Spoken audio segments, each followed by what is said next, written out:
पवारांची राष्ट्रवादी लवकरच एनडीएमध्ये सहभागी होण्याची चर्चा आहे। राजकीय नेत्यांच्या भेटीगाठी वाढल्यात। अमित शहा यांच्यानंतर सुनील तटकरे पंतप्रधान मोदींची भेट त्यांनी घेतलेली आहे। तर आज वळसे पाटलांनी शरद पवारांची भेट घेतली।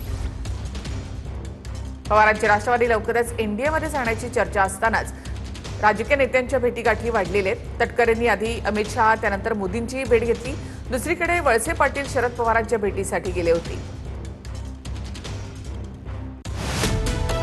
शरद पवारांची राष्ट्रवादी एनडीएमध्ये येण्याच्या जोरदार चर्चा सुरू असताना काल राष्ट्रवादीचे नेते तटकरेंनी पंतप्रधान मोदींची भेट घेतली आहे। मोदी तटकरे भेटीमुळे शरद पवारांचा पक्ष लवकरच एनडीएत येण्याच्या चर्चांना अधिकच बळ मिळालंय। गेल्या महिनाभरात दोन्ही राष्ट्रवादीच्या नेत्यांनी एनडीए नेत्यांची भेट घेतल्याची ही 7वी वेळ आहे। सर्वात आधी 14 जुलैला जयंत पाटील रात्री उशिरा वर्षा निवासस्थानी जाऊन मुख्यमंत्री फडणवीसांना भेटले होते। या भेटीच्या वेळेला तटकरे आणि प्रफुल्ल पटेल देखील वर्षा निवासस्थानी उपस्थित होते अशी माहिती आहे। त्यानंतर 16 जुलैला जयंत पाटील उपमुख्यमंत्री शिंदेंना जाऊन भेटले होते। ईश्वरपूरच्या नगराध्यक्षांच्या अपात्रतेच्या कारवाईबाबत ही भेट घेतल्याचं स्पष्टीकरण जयंत पाटलांनी त्यावेळी दिलं होतं। या दोन भेटी होत नाहीत तोच 22 जुलैला शरद पवार सुप्रिया सुळेंसह पंतप्रधान मोदींच्या भेटीसाठी गेले होते। संसदेतील मोदींच्या कक्षामध्ये ही भेट झाली। दिल्लीमध्ये विद्यार्थी आंदोलन सुरू असताना ही भेट झाल्यानं या भेटीला विशेष महत्त्व प्राप्त झालं होतं। या भेटीनंतरच दिल्लीमध्ये पार्थ पवार आणि पटेल यांनी शरद पवारांच्या निवासस्थानी जाऊन त्यांची भेट घेतली होती। तर पुढे 27 जुलैला तटकरे आणि शहांची भेट झाली। योगायोग की राजकीय योग असा क्षण म्हणजे याच दिवशी सुप्रिया सुळे या देखील शहांना भेटल्या।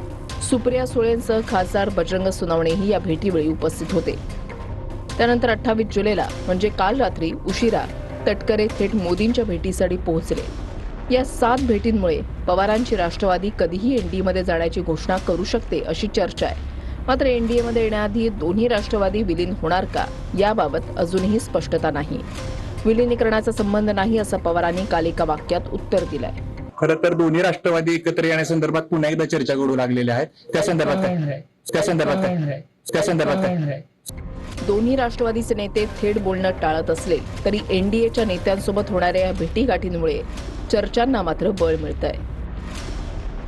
शरद पवारांनी अमित शहांना सांगितलंय की माझे खासदार डिलिमिटेशनसाठी मतदान करतील, ते करण्यासाठी मला माझा पक्ष परत हवाय। त्यांचा पूर्ण गट एकत्र हवाय, तर त्यांना त्याच्या बदल्यात 2 मंत्रिपद महाराष्ट्रात मिळणार आहे आणि 1 सुप्रिया सुळेंना मंत्रिपद हे दिल्लीत मिळणार आहे।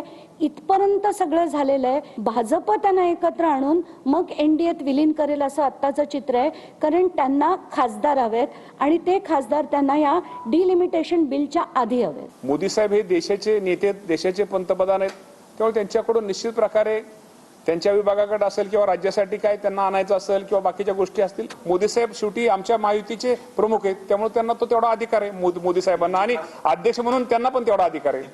आजची भेट ही कुठल्याही प्रकारे राजकीय भेट नव्हती। रयत शिक्षण संस्थेच्या संदर्भात काही प्रश्नांच्या चर्चेसाठी पूर्वनियोजित बैठक होती आणि गुरुपौर्णिमा पण आहे। आदरणीय पवार साहेबांना फुलं देऊन त्यांचं दर्शन घेऊन आशीर्वाद सुद्धा घेतले आणि विशेषतः रयत शिक्षण संस्थेच्या प्रश्नाच्या संदर्भात चर्चा झाली। कुठलीही राजकीय चर्चा झाली नाही।